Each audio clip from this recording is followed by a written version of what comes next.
أعوذ بالله من الشيطان الرجيم. بسم الله الرحمن الرحيم.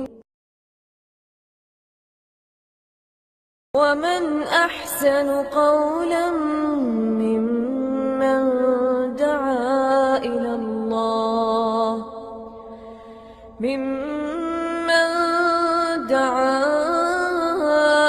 الله وعمل صالحا وقال إنني من المسلمين.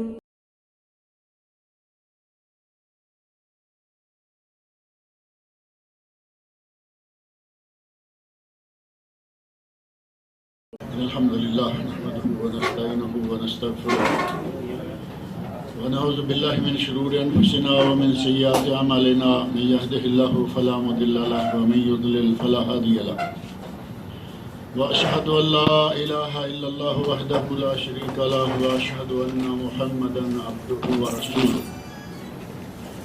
أما بعد فإن خير الحديث كتاب الله وخير الهدي هدي محمد صلى الله عليه وسلم وشر الأمور محدثاتها وكل محدثة بدعة وكل بدعة ضلالة وكل ضلالة في النار. رب اشرح لي صدري ويسر لي أمري واحلل عقدة من لساني يفقهوا قولي. رب أعوذ بك من همزات الشياطين وأعوذ بك رب أن يحضرون.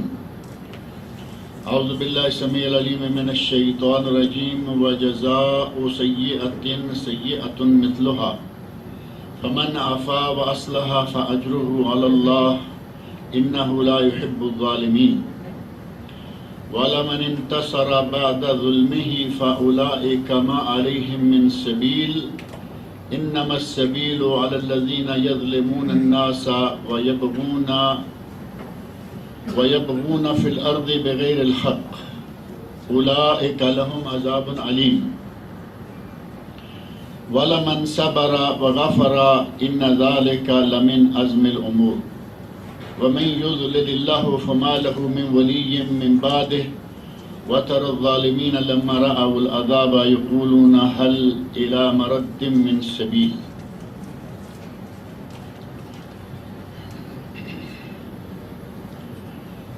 گزشتہ 2 درسوں میں قدر تفصیل کے ساتھ کچھ ایسے اعمال ذکر کیے گئے ہیں جو ہماری فلاح اور آخرت کی کامیابی کے لیے بہت ضروری ہیں. ان میں سے سورۃ المومنون قد افلح المومنون شروع کی آغاز کی آیات جو ہیں ان میں 7 امور بیان ہوئے.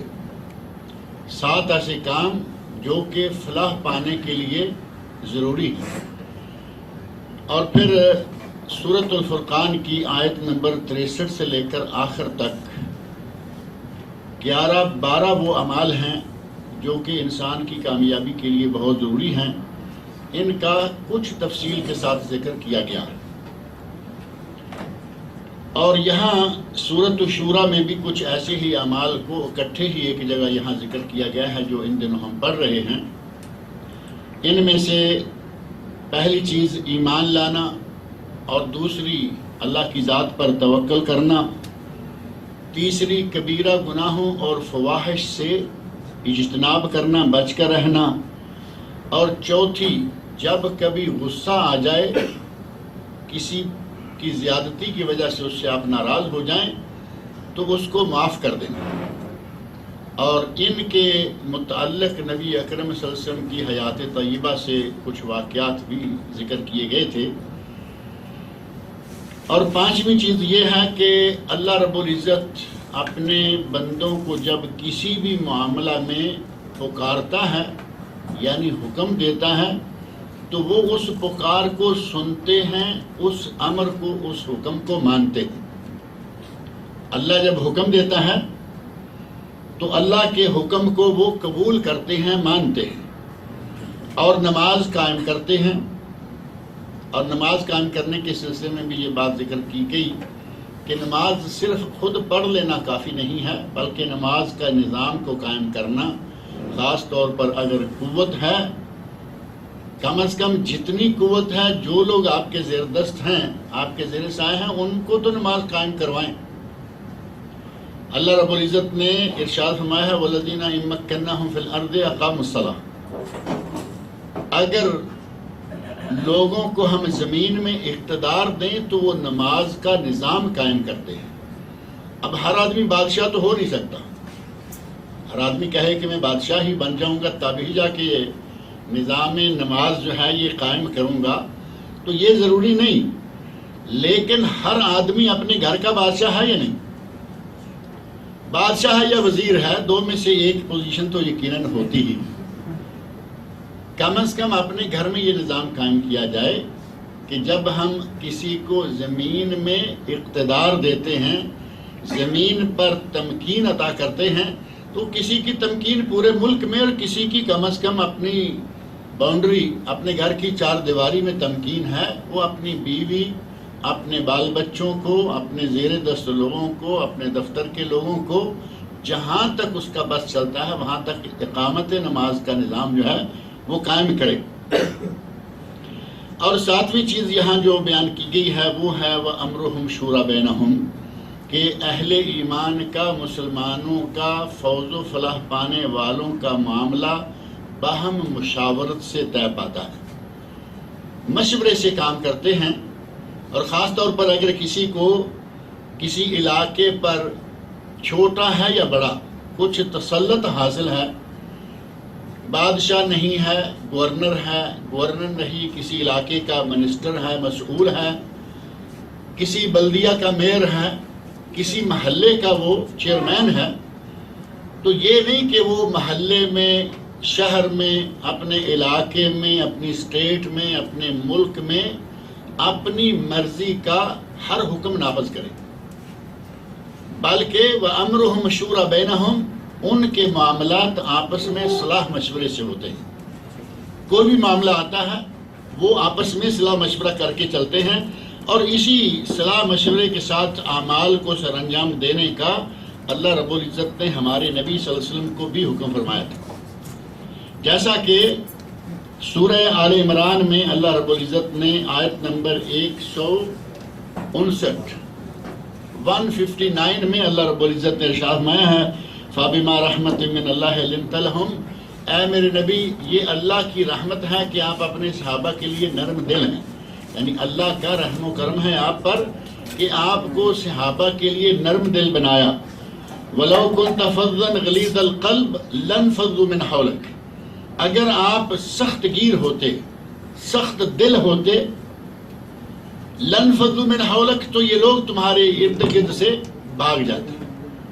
آپ نرم دل ہیں، آپ صاحب اخلاق عالیہ ہیں، لوگ آپ کے پاس جمع ہو جاتے ہیں، لوگوں کا اٹھنے کو جی نہیں چاہتا، آپ کی باتوں میں مٹھاس، آپ کے اخلاق میں، سلوک میں اتنا اعلیٰ قسم کا ایک معیار پایا جاتا ہے کہ لوگ آپ کے ساتھ جڑتے ہیں، بھاگتے نہیں۔ اگر آپ سنگ دل ہوتے، سخت گیر ہوتے، درست لہجہ ہوتے تو کیا ہوتا؟ لَانفَضُّوا مِنْ حَوْلِكَ، تو لوگ آپ سے بھاگ جاتے۔ فَاعْفُ عَنْهُمْ، اے میرے نبی اگر کبھی کسی سے کوئی کمی بیشی ہو جائے تو اسے معاف کر دیں، وَاسْتَغْفِرْ لَهُمْ، ان کے لیے نہ صرف اپنے دل سے معاف کر کے اپنا دل صاف کر لیں، بلکہ ان کے لیے اللہ سے بھی مغفرت طلب کریں، اللہ سے ان کے لیے معافی بھی طلب کریں۔ اور ساتھ ہی فرمایا وَشَاوِرْهُمْ فِي الْأَمْرِ، اور ان سے کسی بھی معاملہ میں آپ مشورہ کر لیا کریں، کوئی بھی معاملہ ہو اس میں مشورہ کر لیا کریں۔ اور نبی اکرم صلی اللہ علیہ وسلم نے اس معاملے کو بہت اچھے طریقے سے، اللہ کے اس حکم کو بڑے اچھے طریقے سے اپنی ذات میں اور اپنی حکومت کے دوران، اپنی خلافت، اپنے اقتدار کے دوران بڑے اچھے طریقے سے اس معاملے کو نافذ کیا۔ فَإِذَا عَزَمْتَ فَتَوَكَّلْ عَلَى اللَّهِ، جب مشورہ کر لو، مشورہ کر کے کسی بات کو طے کر لو تو پھر اللہ کی ذات پر توکل کرو، مشورہ کرو، جب عزم پکا ہو جائے فَتَوَكَّلْ عَلَى اللَّهِ، تو پھر اللہ کی ذات پر توکل کرو۔ ان اللہ يحب المتوکلین، اللہ توکل کرنے والوں کو پسند کرتا ہے۔ نبی اکرم صلی اللہ علیہ وسلم نے اگر کبھی جنگ کا معاملہ پیش ہوا تو آپ نے یہ نہیں کہا کہ بھائی ہم جنگ کے لیے نکل رہے ہیں صبح تیار ہو جاؤ، بلکہ آپ نے ہمیشہ صحابہ کرام سے مشورہ کیا کہ اس طرح ہمیں جنگ پیش آ رہی ہے۔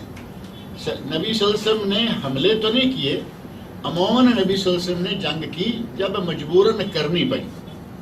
آپ نے لوگوں کو ہمیشہ کھلا فری ہینڈ دیے رکھا، لیکن جب کبھی مجبور ہو گئے تو آپ کو جنگ کی نوبت میں مبتلا ہونا پڑا اور آپ نے جنگ کی۔ لیکن جب بھی جنگ کا موقع آیا تو صحابہ کرام کو اکٹھے کیا، سب نہیں تو جو قریب صاحب الرائے قسم کے صحیح رائے دینے والے، صحیح مشورہ کرنے والے لوگ موجود ہیں، ان کو اکٹھے کیا، ان سے مشورہ کیا۔ اور صاحب الرائے یہ لفظ جو ہے اس پہ آپ ذرا غور کر کے دیکھیں۔ ہمارے یہاں آج کل جو ڈیموکریسی ہے، جو جمہوریت ہے، جمہوریت میں بھی کہتے ہیں کہ لوگوں کی رائے لے کر کام کیا جاتا ہے، اور اسلامی مشاورت جو ہے وہ بھی لوگوں کی رائے ہے۔ ان دونوں میں فرق کیا ہے؟ فرق ایک دن میں نے پہلے بھی ذکر کیا تھا، اور یہ معروف بات ہے، آپ سب کے علم میں ہوگا۔ ڈیموکریسی اور اسلامی شورائیت، جمہوریت اور شورائیت میں فرق یہ ہے کہ جمہوریت میں گدھا اور گھوڑا ایک ہی قیمت کے ہوتے ہیں۔ اس بات کو سمجھ سکتے ہیں یا نہیں آسانی سے؟ جمہوریت میں گدھا اور گھوڑا ایک ہی قیمت ہے، کیونکہ عالم کا ووٹ بھی ایک ہی ہے اور جاہل کا ووٹ بھی اتنے ہی وزن کا اور اتنی ہی قیمت کا ہے۔ گدھا گھوڑا ایک ہو گیا یا نہیں؟ لیکن شرائعت میں ایسا نہیں۔ شرائعت میں صاحب الرائے، جو صحیح رائے رکھنے والے لوگ ہیں، وہ لوگ جو صاحب بصیرت ہیں، جو لوگ صاحب علم ہیں، جن کے پاس قرآن کریم کا، نبی اکرم صلی اللہ علیہ وسلم کی احادیث کا علم ہے، ان کی حیثیت اور ہے، اور جن کے پاس یہ چیزیں نہیں ہیں ان کی حیثیت اور ہے۔ حضرت عمر فاروق رضی اللہ عنہ کی خلافت کے بارے میں آپ نے یہ سنا ہوگا، پڑھا ہوگا کہ حضرت عمر فاروق رضی اللہ عنہ کے جو حاشیہ نشین تھے، حاشیہ نشین کا لفظ آج کے لوگوں کے لیے یا سمجھنے کے لیے ہے کہ جو لوگ دائیں بائیں بیٹھنے والے ہوتے ہیں، جو حضرت عمر فاروق رضی اللہ عنہ کی اپنی خاص اسمبلی تھی، جو ان کی مجلس شورا تھی، جو حضرت عمر فاروق رضی اللہ عنہ کے وزراء تھے، میرا خیال ہے سب سے زیادہ لفظ یہی مناسب ہے، حضرت عمر فاروق کی کیبنٹ کے جو وزراء تھے وہ سارے کے سارے حافظ قرآن تھے۔ بات ہوئی نا شرائعت کی، یہ نہیں کہ کسی کو بھی کیبنٹ میں ڈال لیا، کسی کو بھی وزیر بنا لیا۔ اور ہمارے یہاں ایسے وزیر ہیں، پچھلے دنوں ایک نعرہ بڑے زور سے لگتا تھا، میٹرک فیل گورنر ٹھا، میٹرک فیل گورنر ٹھا، یعنی ایسے ہی چلا دینے والا آدمی، میٹرک بھی پاس نہیں کیا اور پوری ایک زبردست قسم کی سٹیٹ ہے اس کا وہ گورنر ہے۔ لیکن عمر فاروق رضی اللہ عنہ نے یہ معیار بنا کے دکھا دیا کہ یہ ہر آدمی نہیں، صاحب الرائے، صاحب بصیرت، صاحب علم، قرآن کریم کے حافظ اور قاری اور قرآن کریم کی تفسیر کو جاننے والے علماء، جن کے یہاں تفسیر اور حدیث کا علم بھی موجود ہے، وہ لوگ شرائعت میں اپنا مشورہ دیں، ان کو اپنی کیبنٹ کا ممبر بنایا جائے۔ نبی اکرم صلی اللہ علیہ وسلم نے، میں نے اس لیے کہا کہ ہر کسی سے نہ صحیح لیکن صاحب الرائے لوگوں سے، صاحب بصیرت لوگوں سے ہمیشہ مشورہ کیا، اور ان میں سے مل کر جس کا مشورہ سب سے بہتر نکلا، سب نے اتفاق کیا، اس پر عمل کر لیا۔ ایک ہی مثال کافی ہے، غزوہ خندق۔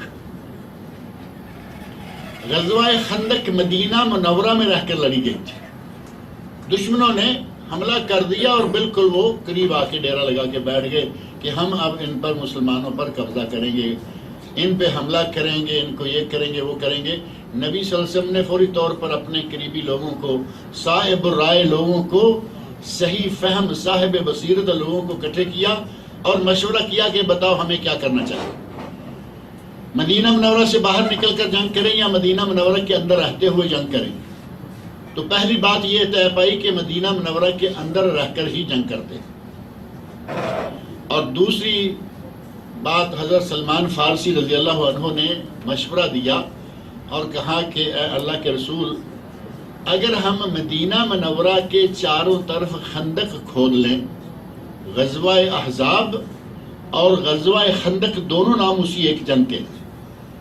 احزاب اس لیے کہ ساری جماعتیں کافروں کی اکٹھی ہو کر آ گئیں، اور خندق اس لیے کہ مسلمانوں نے مدینہ منورہ کے گرد خندق کھود لی تھی۔ حضرت سلمان فارسی رضی اللہ عنہ انہوں نے مشورہ دیا کہ خندق کھود لی جائے اور اپنے آپ کو ایک محفوظ قلعے میں رکھ لیا جائے، پھر دیکھیں گے کیا ہوتا ہے۔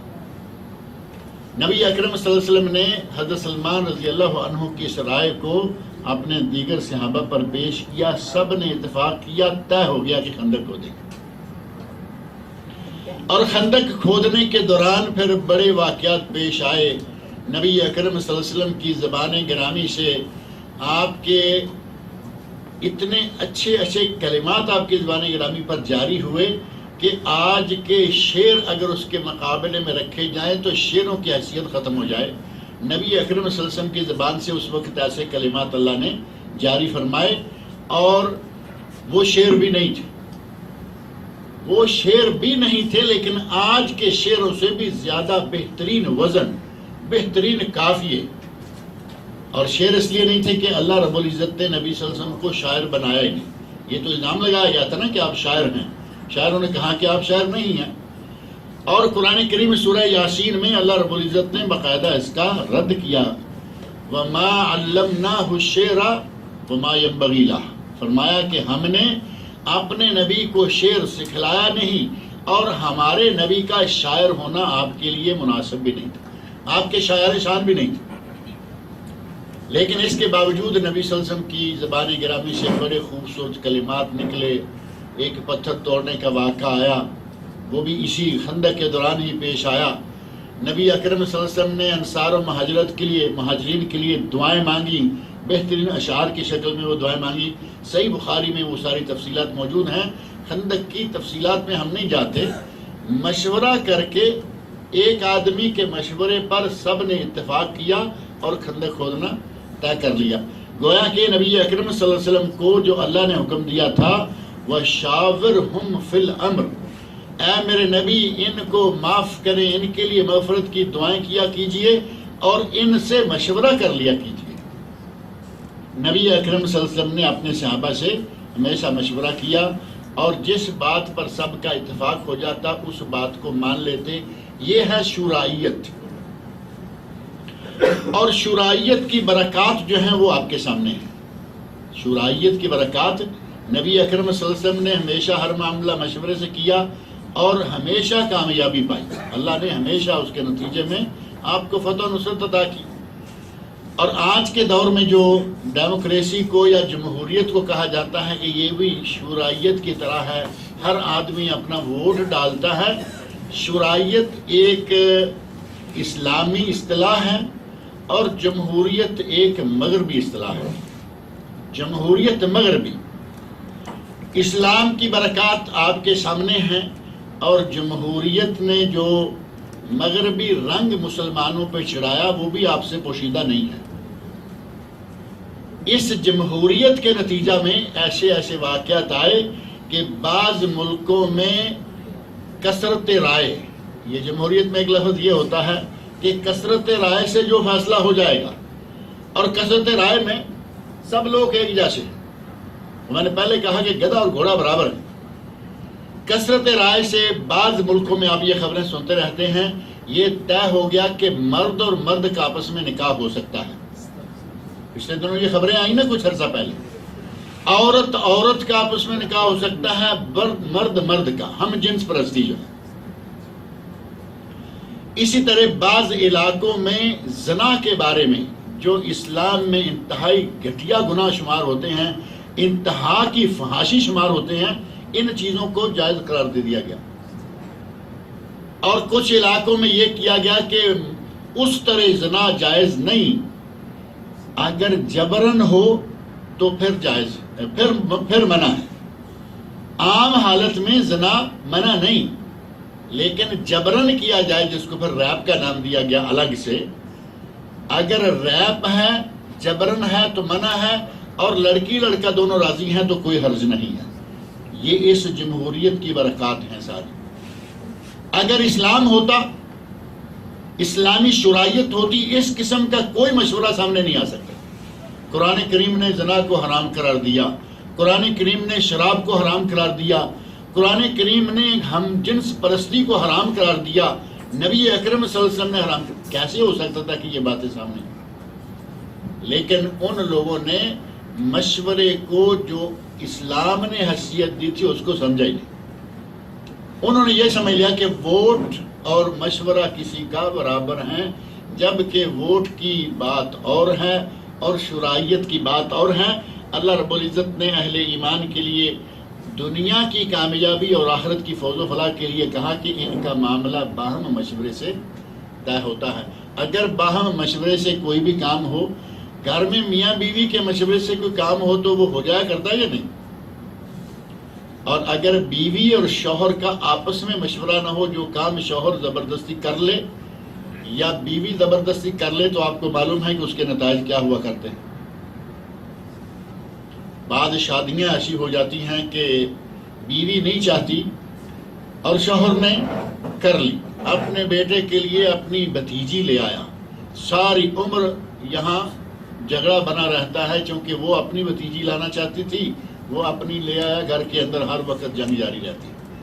میاں بیوی کی الگ سے، ساس بہو کی الگ سے، اور شوہر اور بیوی کی یہاں الگ سے، بڑے میاں بیوی، بڑے صاحبان جو ہیں ان کی الگ سے، چھوٹوں کی الگ سے، اور درمیان میں ایک کراس بھی ہے ساس اور بہو کا، اور وہ ویسے ہی انٹرنیشنل جنگ مشہور ہے۔ جب مشورے کے بغیر یہ کام شروع ہو جاتا ہے تو پھر اس میں اور نحوست داخل ہو جاتی ہے، اور اس طرح کے معاملات جو ہیں وہ آگے بڑھ جاتے ہیں۔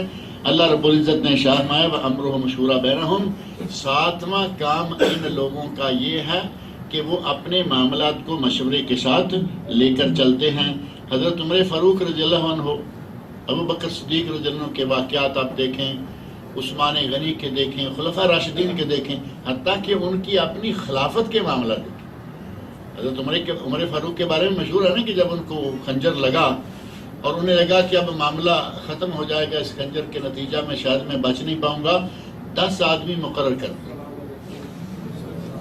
صحابہ کرام تو 10 نہیں تھے نا مدینہ میں سینکڑوں ہزاروں لوگ ہیں، لیکن ان میں سے 10 آدمیوں کو مقرر کیا اور کہا کہ یہ 10 آدمی جس کو میرے بعد میرا جانشین، میرا خلیفہ مقرر کریں گے، اس کو سب لوگ خلیفہ مان لینا۔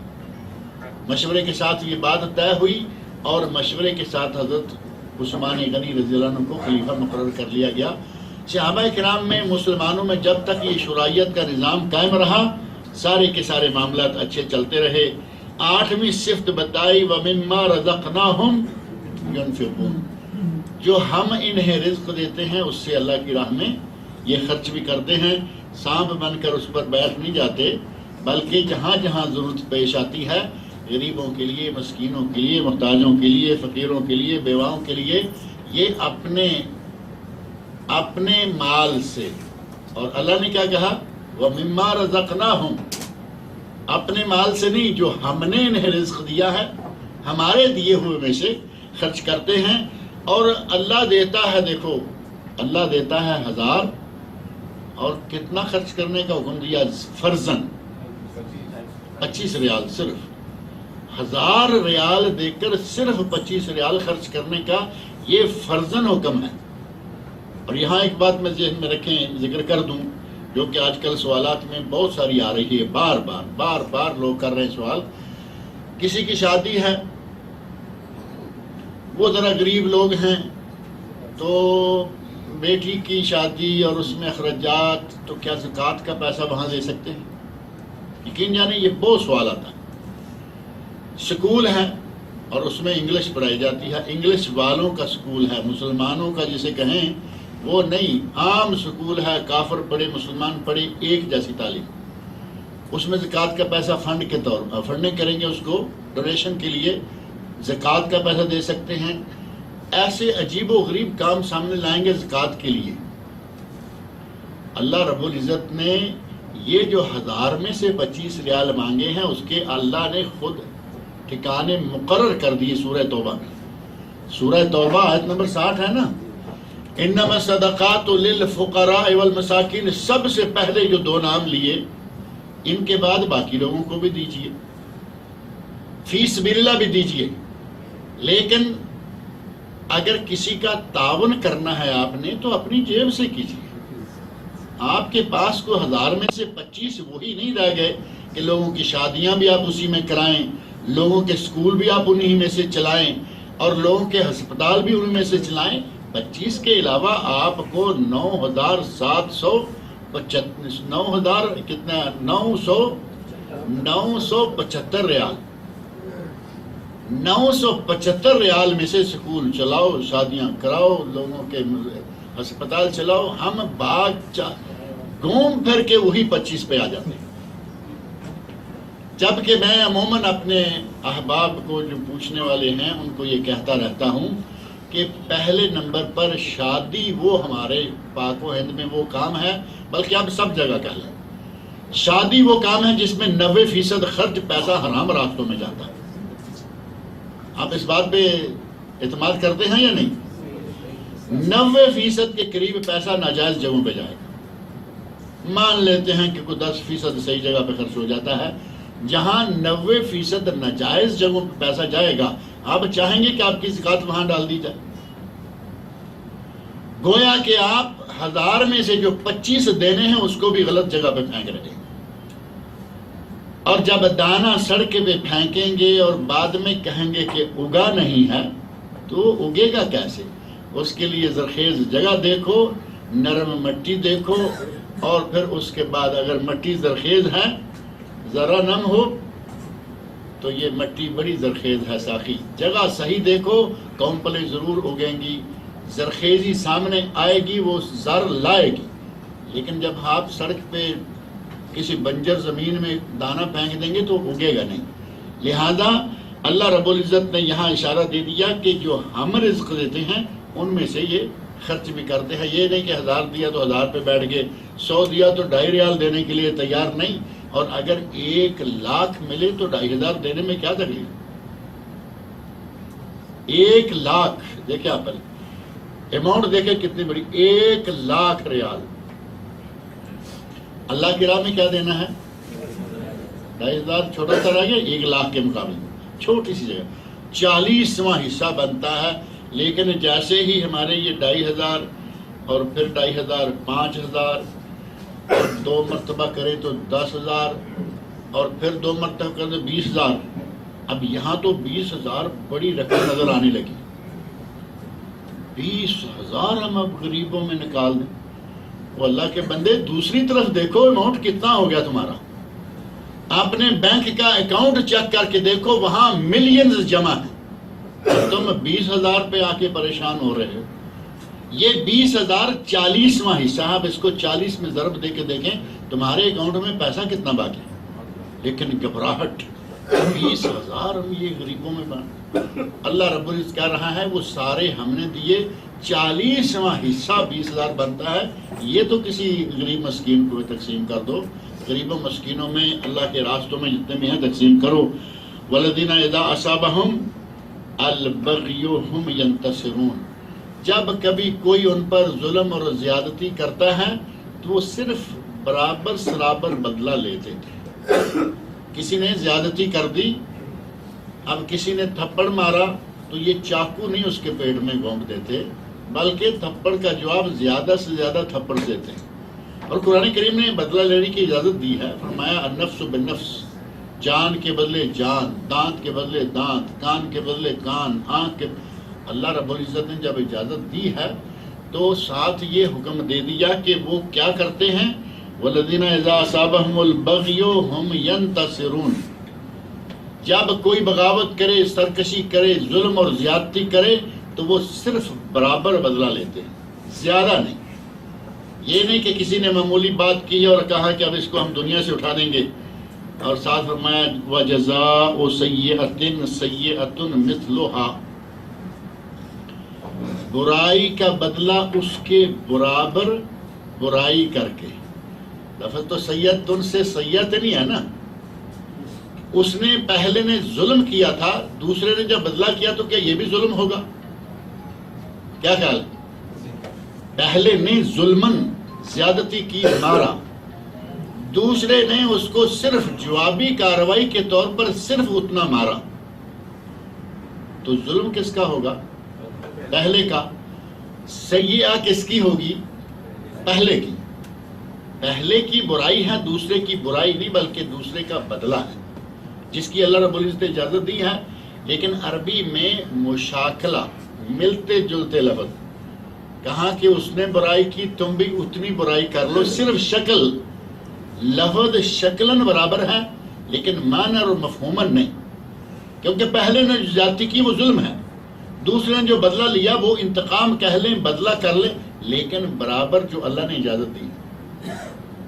اور ایسے کلمات قرآن کریم میں وَمَكَرُوا وَمَكَرَ اللَّهُ، اللہ نے، انہوں نے مکر کیا، اللہ نے مکر کیا.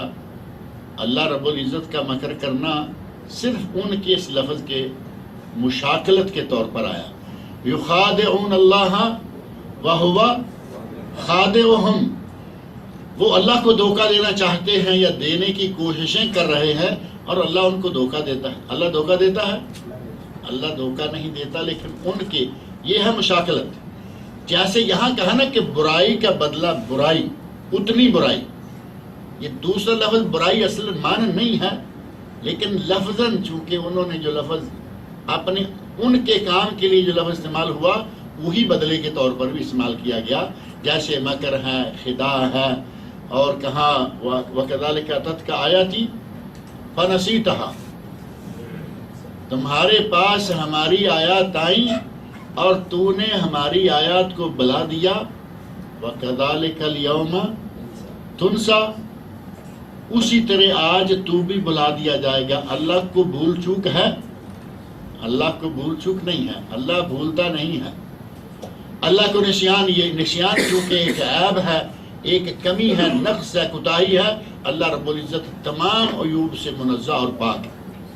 لیکن کہا کہ تو نے ہمیں بلایا، ہم نے تمہیں بلا دیا، جبکہ بھول کا لفظ اللہ کی نسبت ثابت ہی نہیں، جائز ہی نہیں. تو یہ مشاکلت ہے، برابر لفظ استعمال کرنا. فرمایا وَجَزَاءُ سَيِّئَةٍ سَيِّئَةٌ مِثْلُهَا، برائی کا بدلہ صرف اتنا ہی جتنا کہ کسی نے اس پر برائی کی. فَمَنْ عَفَا وَأَصْلَحَ، اگر کوئی معاف کر دے، یعنی دانت کے بدلے دانت توڑ سکتا ہے لیکن اگر نہ توڑے بلکہ چھوڑ دے تو فرمایا یہ اچھا ہے. تھپڑ کے بدلے میں تھپڑ مار سکتا ہے، معاف کر دے تو اچھا ہے. آنکھ کے بدلے آنکھ پھوڑ سکتا ہے لیکن چھوڑ دے تو اچھا ہے. فرمایا فَمَنْ عَفَا وَأَصْلَحَ فَأَجْرُهُ عَلَى اللَّهِ، اگر کوئی آدمی معاف کر دے اور اصلاح کر لے تو اس کا اجر اللہ پر ہے، یعنی اللہ اس کو بہت بڑا اجر و ثواب عطا کرے گا. إِنَّهُ لَا يُحِبُّ الظَّالِمِينَ، اللہ ظالموں کو پسند نہیں کرتا. پہلے آدمی نے ظلم کیا. یہاں عربوں میں ایک لفظ بڑا مشہور ہے کہ جو اس نے کیا اس نے بھی اتنا کر دیا. وَالْبَادِ أَظْلَمْ، یہ لفظ آپ سنتے ہوں گے. وَالْبَادِ أَظْلَمْ، یعنی ایک نے کوئی بات کی دوسرے نے بھی کر دی، ایک نے کچھ مارا دوسرے نے بھی مار دیا. تو وَالْبَادِ أَظْلَمْ، پہلا جو ہے وہ بڑا ظالم ہے. دوسرے نے گرچہ کاروائی کر لی، اپنا دل ٹھنڈا کر لیا، بدلہ لے لیا، لیکن زیادہ ظالم کون ہے؟ پہلا.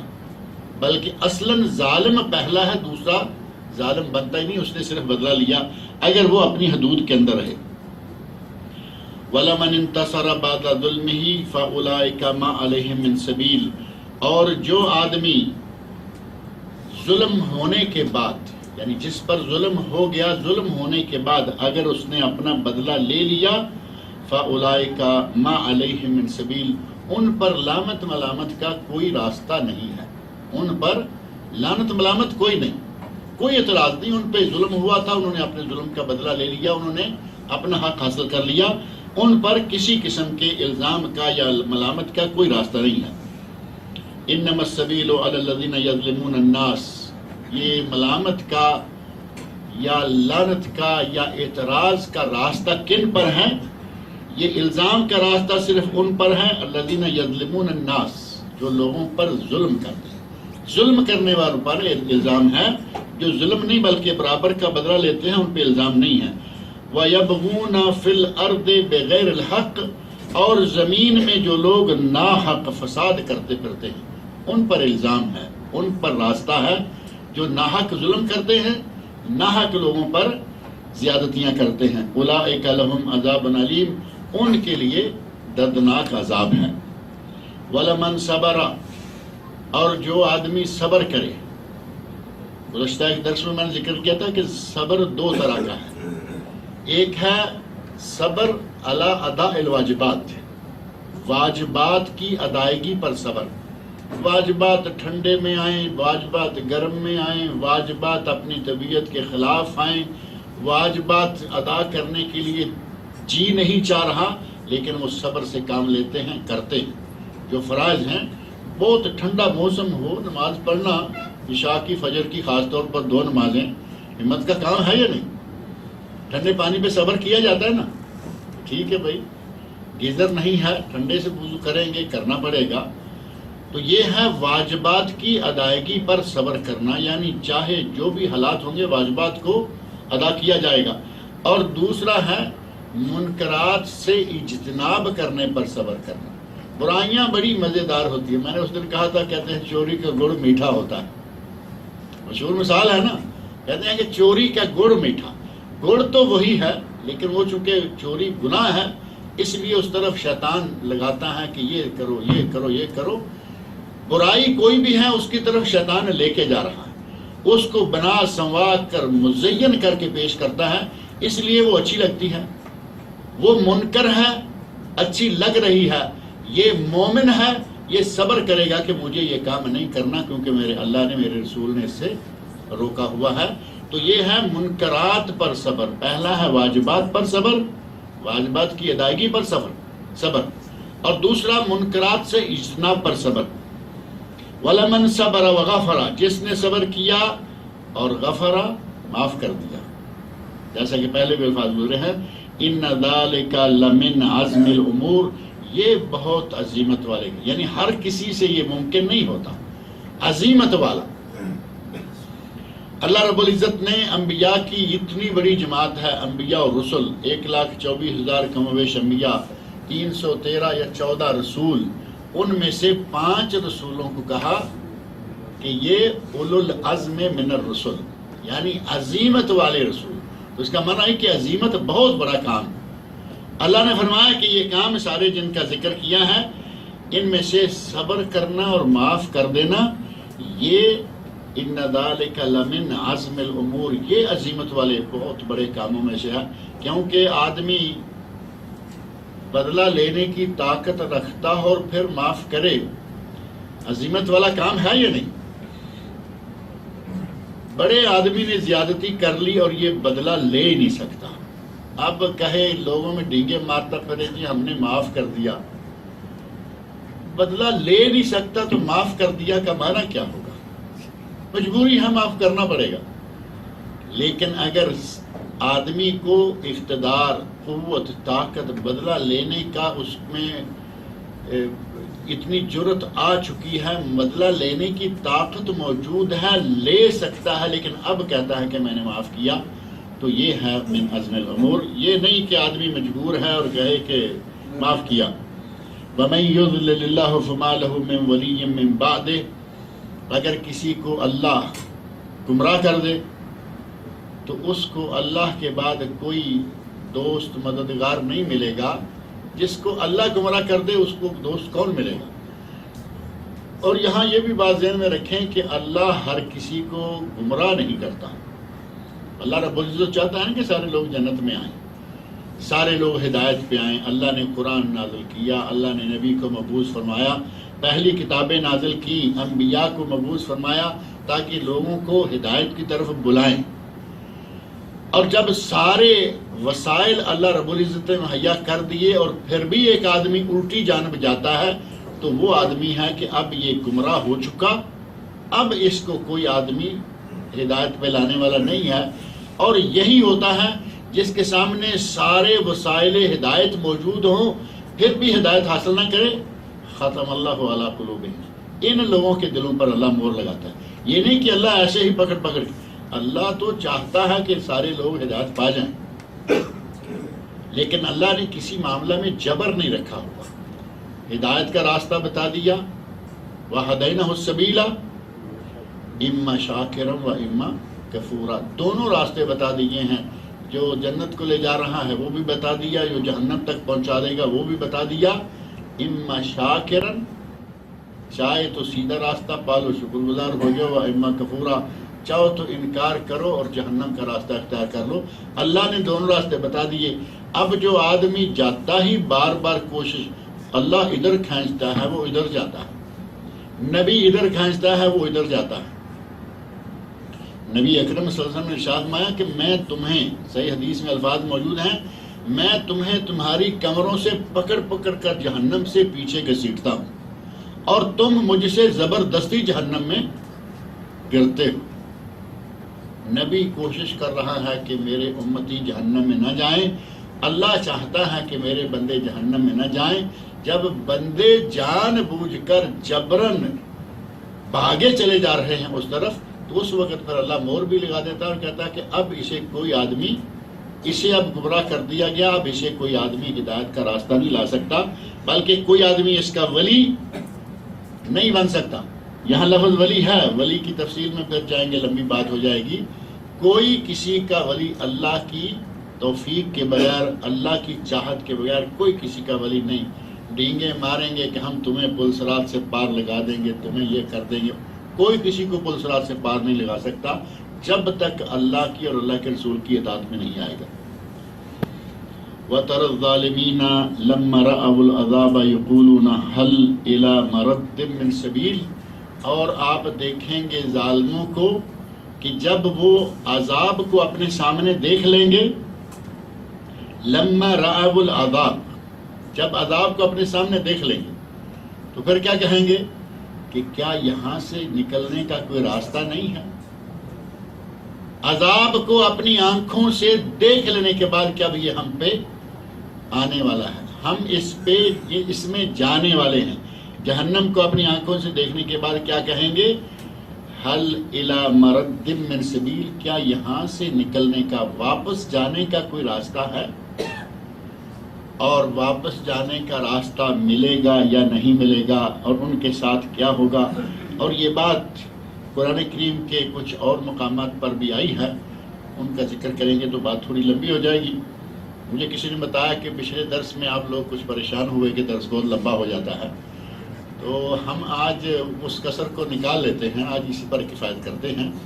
اللہ نے توفیق دی تو انشاءاللہ یہ بات جو ہے وَتَرَاهُمْ يُعْرَضُونَ عَلَيْهَا خَاشِعِينَ مِنَ الذُّلِّ، جب ان کو جہنم سامنے نظر آ جائے گی تو وہ اپنے کرتوتوں کے نتیجہ میں انتہائی ذلیل و خوار جھکے ہوئے جا رہے۔ اس کا ترجمہ اور تفسیر اور آگے کی کچھ آیات کا ترجمہ تفسیر انشاءاللہ آئندہ درس میں ذکر کریں گے۔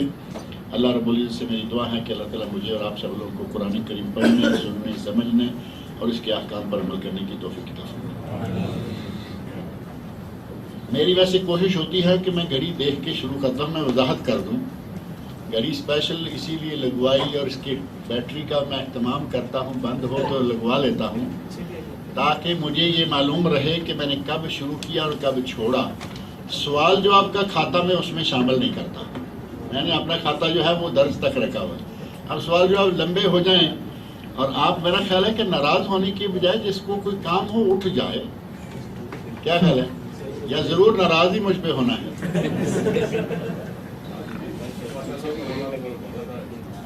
اب دیکھیں یہ سارے سوالات ہیں، اب آپ کا ناراض ہونا تو بنتا ہی بنتا ہے، لیکن میرا بھی تو کوئی نہ کوئی حصہ ہے نا آپ لوگوں کے ساتھ۔ اب یہ دیکھ لو، یہ سارے سوالات ہیں۔ پہلی بات یہ سوال آ گیا ہے کہ جمہوریت کیا ہے اور اسلام میں اس کا کیا مقام ہے۔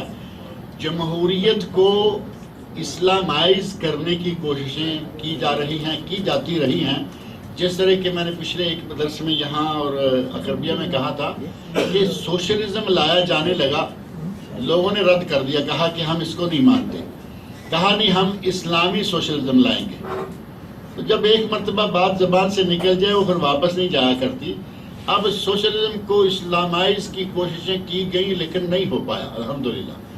جمہوریت چونکہ اسلامی شرعیت کے مقابلے میں ایک مغربی اور غلط نظام ہے، اس کو آپ جتنا بھی چاہے اسلامی رنگ دیں، اس پہ اسلام کی قبا فٹ نہیں آئے گی۔ اسلام کا لباس جمہوریت پہ چڑھائیں گے، اس کو پورا نہیں آتا۔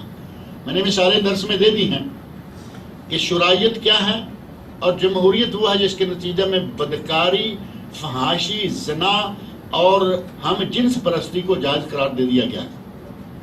یہ کیسے جمہوریت اس شرعیت کے مقابلے میں آئے گی؟ اب اسلام میں جمہوریت کا یہی مقام ہے، اس کی اس سے زیادہ تفصیل جو ہے وہ کوئی مناسب نہیں ہے۔ اور کیا یہ طاغوت میں سے ہے؟ اگر تو اس طرح کے فیصلے جیسے میں نے بتایا کہ زنا بدکاری کو انہوں نے حلال کر لیا یا جائز کر لیا یا جو کہتے ہیں لافل کر لیا، تو یہ طاغوت نہیں ہے تو پھر اور کیا ہوگا؟ عورتیں اپنے ہاتھوں سے قربانی کر سکتی ہیں، اور کریں تو کیا ان کو ثواب ملے گا؟ اللہ رب العزت نے قرآن کریم نے مومنین، مومنات، مسلمین، مسلمات، صائمین، صائمات سارا کچھ کہا ہے نا۔ انہی میں سے اللہ رب العزت نے قرآن کریم میں فرمایا ہے کہ مرد ہو یا عورت کوئی بھی عمل کرے، میں کسی کا عمل ضائع نہیں کرتا۔ عورت قربانی دے، اپنے ہاتھ سے ذبح کرے، اس کا ثواب اسے ملے گا۔ لیکن مسئلہ یہ ہے کہ عورت نے پیسہ کمایا اور اپنی قربانی خریدی، اپنے ہاتھ سے ذبح کی، ثواب ملے گا۔ قربانی کے پیسے شوہر نے دیے اور یہ کہتی ہے کہ پچھلے سال بکرا تم نے ذبح کیا تھا، اس سال میں کروں گی، تو ثواب تو اتنا ہی آئے گا نا۔ پھر ذبح کرنے کی مزدوری کے طور پر جو ثواب بنتا ہے وہ اس کو آ جائے گا، باقی پیسے جس نے کمائے وہ اس کے ہیں۔ یا پھر شوہر ہدیہ کر دے کہ یہ دیکھو اس مرتبہ یہ قربانی تم اپنے ہاتھ سے ذبح کرو، یہ تمہاری ہو گئی، میں اپنی اور گھر والوں کی طرف سے الگ سے کرتا ہوں، پھر انشاءاللہ پوری قربانی کا ثواب جائے گا۔ عورتیں قربانی کریں، اپنے ہاتھ سے ذبح کریں، جائز ہے۔ حضرت ابو موسیٰ اشعری رضی اللہ عنہ مشہور اور معروف صحابی ہیں، وہ اپنی بیٹیوں کو نصیحت کیا کرتے تھے کہ اپنی قربانی اپنے ہاتھ سے ذبح کرو، اپنی قربانی اپنے ہاتھ سے ذبح کرنی چاہیے۔ 15 شعبان کو نصف شب، 15 شعبان کو نصف شب اللہ تعالیٰ آسمان پر آتا ہے یا آسمان سے جانتا ہے۔ اللہ رب العزت ہر رات کے نصف شب کے بعد، ثلث شب جب باقی رہ جائے، 1/3 ہر رات آتا ہے۔ آپ کیوں پورا سال چھوڑ کے 15 شعبان میں آتے ہیں؟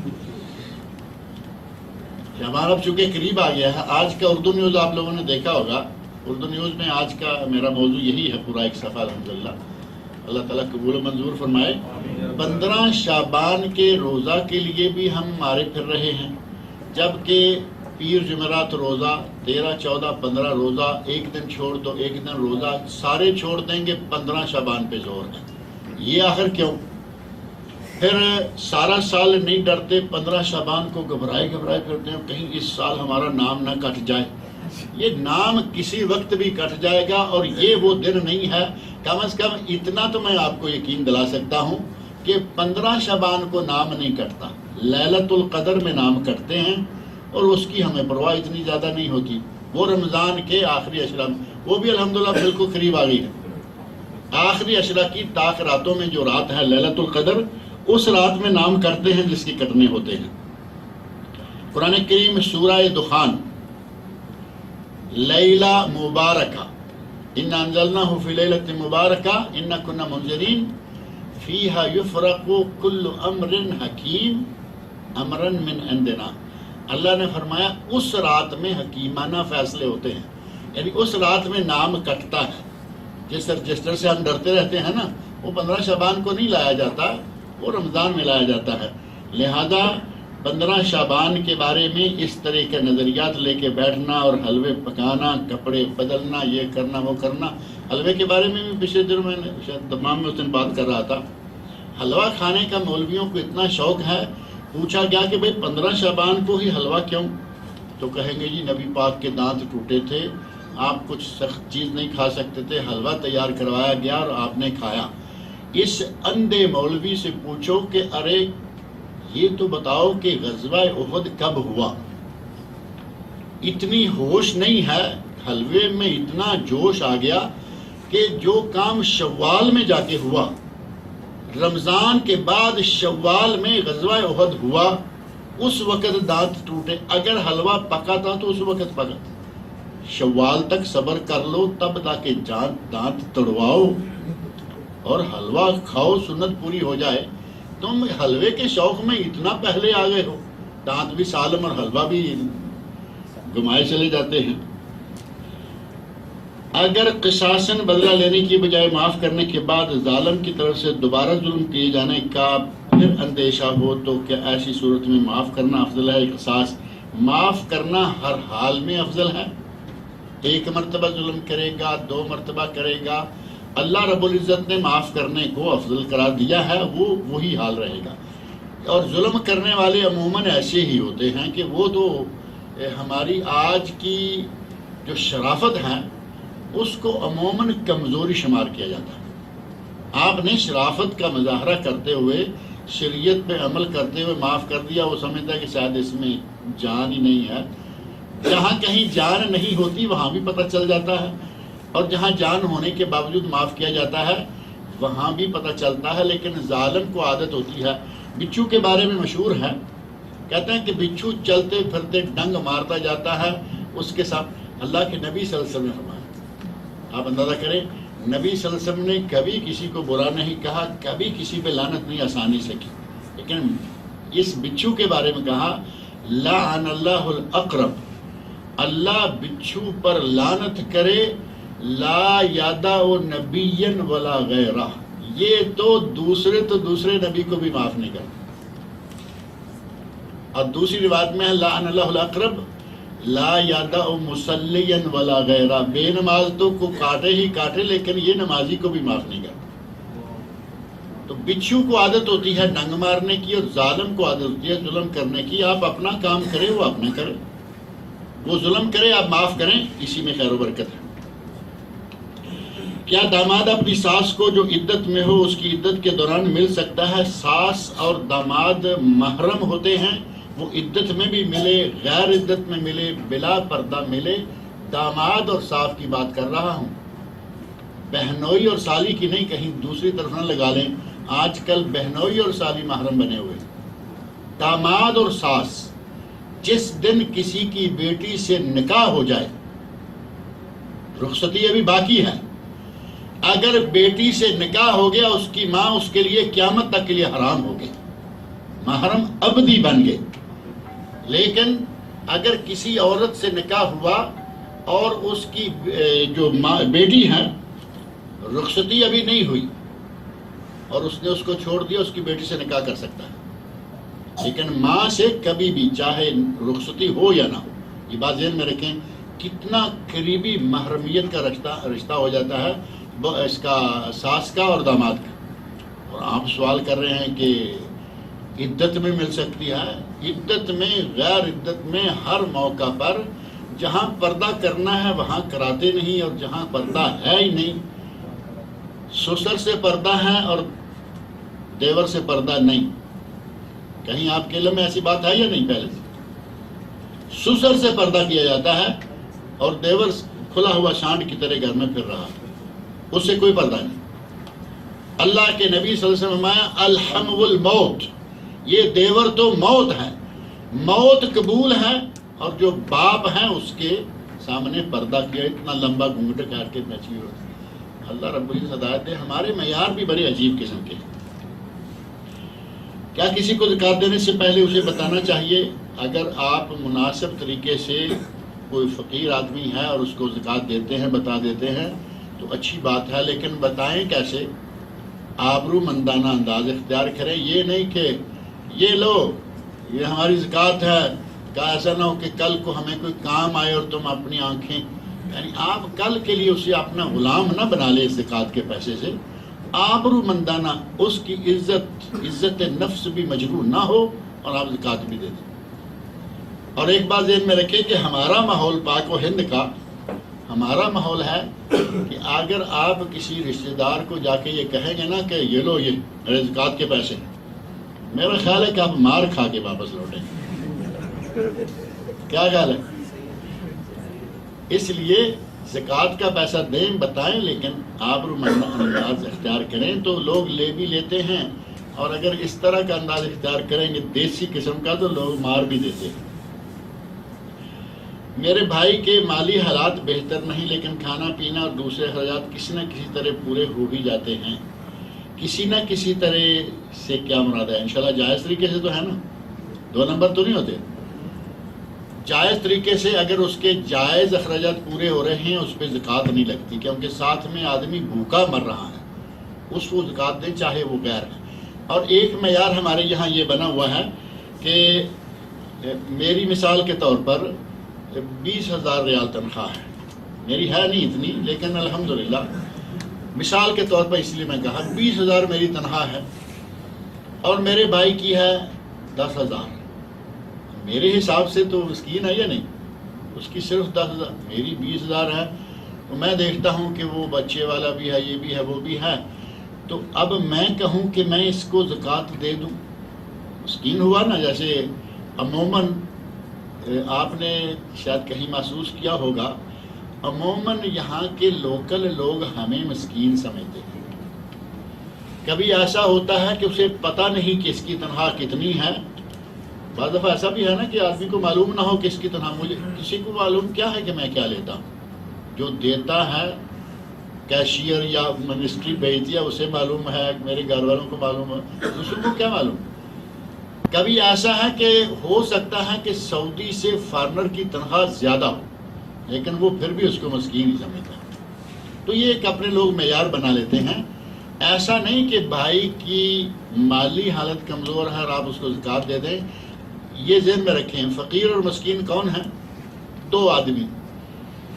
ایک وہ جس کے پاس کچھ بھی نہیں، نادار ہے. یہ نادار ہے یعنی اس کا کوئی ذریعہ روزگار نہیں، کہیں سے کچھ آ نہیں، کچھ کر نہیں سکتا، اپاہج ہے، کچھ بھی ہے، نادار. ایک یہ ہے. اور دوسرا ہے مسکین.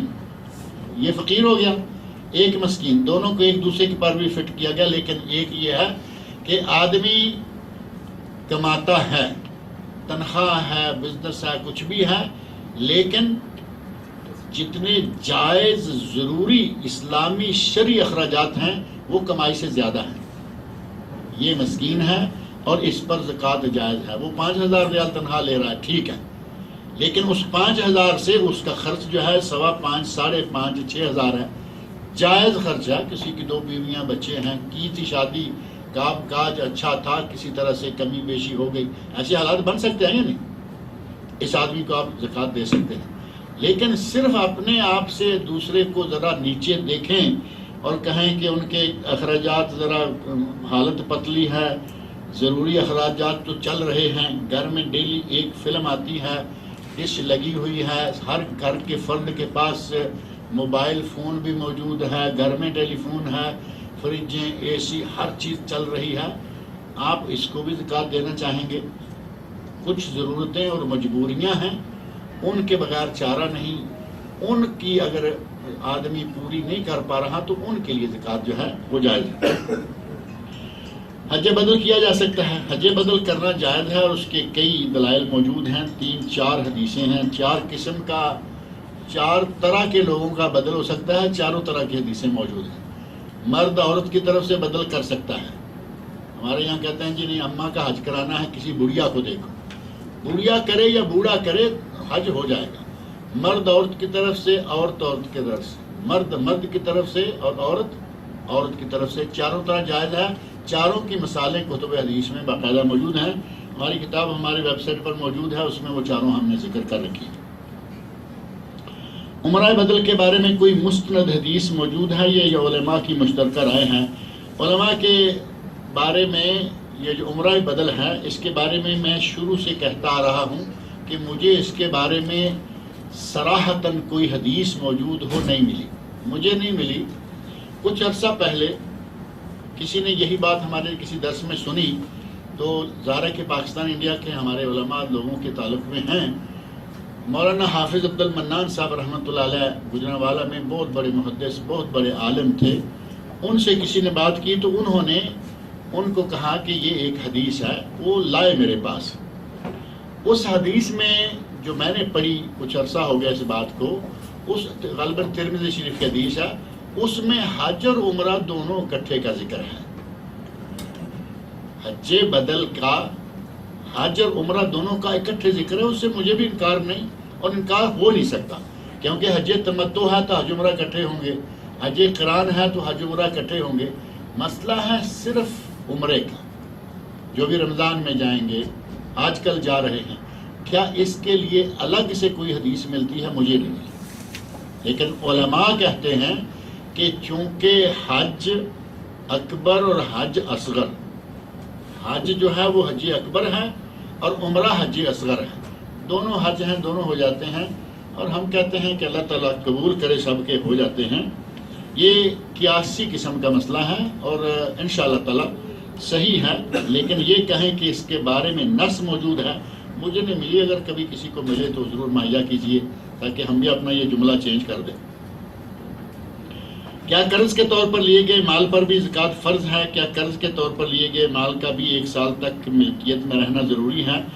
آپ نے قرض لیا اور اس کو اپنے استعمال میں لے آئے، آپ پر وہ فرض نہیں ہوگی زکوٰۃ. لیکن جس نے قرض دیا ہے وہ اگر سمجھتا ہے کہ یہ پیسہ مجھے مل جائے گا 2 مہینے 4 مہینے 6 مہینے جو طے ہے اس میں مل جائے گا، سال طے ہے مل جائے گا، جس کا اصل مال ہے اس کو زکوٰۃ دینا فرض ہے.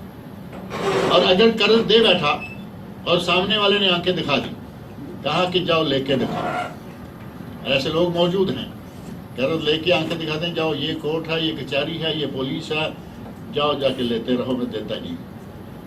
ایسے میں زکوٰۃ روک دیں. اور اگر کبھی وہ پیسے مل جائیں تو ملتے ہی 1 سال کی زکوٰۃ ادا کر دیں، چاہے 10 سال کے بعد ملے ہیں، 1 سال کی زکوٰۃ فوراً ادا کر دیں. کچھ لوگ کہتے ہیں کہ رمضان میں بھی قرآن ٹھہر ٹھہر کر پڑھنا چاہیے، جبکہ کچھ کہتے ہیں کہ صحابہ رمضان میں کئی دفعہ قرآن ختم کرتے تھے. یہ جو صحابہ کے کئی دفعہ ختم کرنے کی بات ہے یہ مشہور بہت ہے، لیکن یہ بات سمجھ میں نہیں آتی کہ نبی صلی اللہ علیہ وسلم فرمائیں کہ جس نے 3 دن سے کم میں قرآن پڑھا وہ قرآن کو سمجھا نہیں. کیا صحابہ نبی کی یہ بات نہیں سن پائے تھے رضی اللہ عنہم صلی اللہ علیہ وسلم؟ حضرت عثمان کے بارے میں مشہور ہے، بیان کیا جاتا ہے، بعد کے علماء کے بارے میں بہت زیادہ بیان کیا جاتا ہے. صحیح یہی ہے کہ قرآن کو ہمیشہ ٹھہر کے پڑھیں اور بڑا تیز پڑھیں تو 3 دن میں 10 سپارے روزانہ کے حساب سے ختم کریں. اس سے زیادہ جو ختم کرتا ہے نبی صلی اللہ علیہ وسلم نے پسند نہیں فرمایا، نبی صلی اللہ علیہ وسلم نے پسند نہیں فرمایا. لہذا جو چیز نبی کو پسند نہیں وہ کیوں آپ کرتے؟ مشقت محنت وقت بھی لگائیں اور اللہ کے نبی کو پسند نہیں ہے تو بات کیا ہوگی؟ رمضان میں بھی آپ روزانہ کوشش کریں کہ 10 سپارے پڑھ لیا کریں، تب بھی آپ کے 30 دنوں میں کتنے سپارے نکل جائیں گے؟ 10 قرآن نکل جائیں گے یا نہیں؟ 10 قرآن کافی ہے. ایک رات کو آپ کھڑے ہو کے پورا قرآن ختم کریں گے، جس کو شبینہ کہتے ہیں. یہ سلف صالحین میں اس طرح کا نہیں ملتا. کیا مشاعرہ اسلام میں جائز ہے؟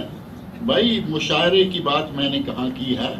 میں نے تو کہا ہے کہ نبی صلی اللہ علیہ وسلم کو اللہ نے شعر نہیں سکھلائے اور آپ کے لیے شعر مناسب، یعنی مقام نبوت کے لیے شاعری مناسب نہیں. لیکن اگر کوئی شاعر صحیح معنوں میں شاعر ہے، اسلامی شاعر ہے، تو اس کے شاعر ہونے میں کوئی حرج نہیں ہے. یہ نہیں کہ میں کوئی شاعر صاحب کی وجہ سے کہہ رہا ہوں. شاعر ہیں اور اسلامی شاعر ہیں، توحید کے اشعار ہیں، سنت کے اشعار ہیں، اسلام کے امتیاز کے اشعار ہیں. لوگوں کو جوش دلانے کے لیے اسلامی ترانے، جہاد، یہ وہ کے اشعار، کوئی حرج والی بات نہیں. حضرت حسان بن ثابت شاعر تھے یا نہیں؟ شاعر رسول مشہور ہیں. آپ اس کو ممبر پہ کھڑے کرتے ہیں اور کہتے ہیں کہ شاعر حسان احجوہم، اے حسان تو بھی مشرکین کے لیے میری طرف سے ان پر رد کر. اور ساتھ کہتے ہیں کہ جبرائیل تیری مدد کریں. وہ بھی شاعر ہیں. اب ایک آدمی عورت کے جسم سے باہر ہی نہ نکل رہا ہو، ایسا شاعر اسلام میں نہیں چاہیے. وہ صرف عورت کے لبوں کی، اس کے گالوں کی، اس کی آنکھوں کی، اس کے، یہ شاعری نہیں ہے، یہ فحاشی ہے. اگر شاعر ہیں تو وہ مشاعرہ کرے، کوئی حرج نہیں، اور اگر فحاشی لکھی ہے اور وہ فحاشی ہی بکنی ہے تو اس کا مشاعرہ کرنا اور اس میں شرکت کرنا دونوں جائز نہیں ہے۔ کسی پتہ نہیں یہ کیا لکھا ہے کہ کسی تنظیم میں، اچھا تنظیم لکھا ہے، تنظیم بھی لفظ اپنی مرضی سے لکھا ہے، بیعت بھی اپنی مرضی سے۔ بیعت وہ لکھا ہے جو گھر کے لیے ہوتا ہے نا، لفظ بے یہ تے بیعت، حالانکہ اصل بیعت ہے بے یہ عین تے بیعت بیعہ، اور تنظیم ہوتا ہے تا نون زا زوئیں جو توئیں زوئیں ہیں، اور یہ زے کے ساتھ۔ میں نے کہا یہ کہیں کوئی اور لفظ نہ ہو۔ کسی تنظیم میں بیعت کے ذریعے شامل ہونا جائے، بیعت ہر آدمی کی جائز نہیں ہے، بیعت اس کی ہے جس کے ہاتھ میں ڈنڈا ہو، جو امر بالمعروف اور نہی عن المنکر کی بجا آوری کی طاقت رکھتا ہو، حاکم وقت ہو، سلطان ہو۔ آج جو گلی گلی میں بیعت لی جا رہی ہے وہ کہاں کے حاکم اور کہاں کے وہ صاحب امر ہیں؟ ہر گلی میں پیر ہے، اس کی الگ بیعت ہے، اس گلی میں دوسرا پیر ہے، اس کی الگ بیعت ہے۔ یہ خرافات کے کھاتے میں آ گیا ہے، اور اگر تنظیمیں ایسا کرتی ہیں تو وہ بھی خرافاتی تنظیمیں ہوں گی۔ اس صحیح اسلامی تنظیموں یہ بیعت نہیں ہوتی۔ عہد نامہ وغیرہ کچھ چیزیں ہوتی ہیں کہ میں تنظیم کے مقاصد کو پورا کروں گا، جہاں مجھے تنظیم والے بلائیں گے میں حسب توفیق آؤں گا، لیکن بیعت جو ہے وہ بہت بڑی چیز ہے۔ اب یہ 3 سوال باقی ہیں، اور یہ 2 سب سے پہلے آئے تھے، اسی وجہ سے بڑے پیپر ہونے کی وجہ سے پیچھے چلے گئے ہیں، اور ٹائم کافی ہو گیا ہے۔ اس میں 2 سوال ہیں، اس میں بھی 2 سوال ہیں، اور اس میں شاید 1-2 ہیں۔ اگلی مرتبہ رکھ لیں۔ ہاں کون سا؟ جائیداد کے بارے میں دیکھ لیتا ہوں، تقسیم جائیداد۔ اچھا تقسیم جائیداد ضروری، یہ تو کھلا ہوتا ہے، جب چاہیں بانٹ لیں۔ مرنے والا مر گیا ہے، جب بانٹیں گے اتنا حصہ نکلے گا۔ میں سمجھ رہا ہوں۔ میری 3 اولاد ہے، 2 بیٹا اور 1 بیٹی، اور جائیداد کی تقسیم جو ہے، قیمت جو ہے وہ 20 لاکھ ہے۔ کیسے تقسیم کریں گے؟ اس میں ارجنٹ کیا بات ہے بتائیے؟ اگلے ہفتے اگر میں بتاتا ہوں کوئی مشکل پیش آنے والی ہے؟ کوئی مشکل نہیں، یہاں لگے تو میں بتاتا ہوں انشاءاللہ، بندے بیٹھے ہیں ماشاءاللہ۔ ایک مجھے یاد آ گئی بات، رات 2:30 بجے کے قریب ٹیلی فون آ گیا، رات کو 2:30 بجے کے قریب ٹیلی فون آ گیا، ٹیلی فون اٹھایا، بات کی، اس نے بات پوچھی۔ پہلے دار آپ سمجھ سکتے ہیں کہ 2:30 بجے جو فون کر رہا ہے اسے کیا اس سے، اور سامنا سویا ہے یا جاگ رہا ہے، اس نے کر دیا، ہم نے اٹھا لیا اور مسئلہ پوچھا۔ مسئلہ بھی جو اللہ نے توفیق دی اس کو بتایا۔ مسئلہ بتانے کے فارغ ہونے کے بعد میں نے پوچھا کہ میرے بھائی پہلی بات یہ بتاؤ اور سچی بات بتانا، کیا تم ٹیلر ہو؟ تو ہنسنے لگا، کہنے لگا میں ٹیلر ہوں۔ میں نے کہا یہ تو پہلا میرا اندازہ ٹھیک نکلا، کیونکہ ٹیلر رات کام کرتے ہیں، دن کو سو لیتے ہیں۔ دوسرا میں نے کہا کہ اس سوال کو اگر آپ 6 مہینے کے بعد بھی پوچھتے تو وہی جواب رہتا اور تمہارے لیے وہی کام ہوتا، یعنی سوال کچھ ایسا تھا کہ جس کی کوئی ضرورت نہیں۔ میں نے کہا اللہ کے بندے تم تو جاگ رہے ہو، دوسروں کو کیوں بلا وجہ پریشان ہو؟ یعنی کوئی حد ہوتی ہے کسی ایمرجنسی کی بھی۔ تو یہ اتنا ایمرجنسی نہیں، لیکن اب ہم بتائیں گے۔ 3 اولادیں ہیں، 2 بیٹے اور 1 بیٹی ہے، یہ 5 حصے ہو جائیں گے سیدھے سیدھے۔ بیٹوں کو 2، للذکر مثل حظ الانثیین۔ لیکن یہاں آپ کو یہ بھی لکھنا چاہیے تھا کہ 3 اولادیں ہیں، تو کیا آدمی یہ زندہ ہے یا مر گیا؟ دوسرا سوال اس میں ہے شیخ، اسی میں دوسرا ہے، تقسیم زندگی میں اگر ہوگی، ہاں ٹھیک ہے، دوسرے سوال میں وہ بات آ گئی۔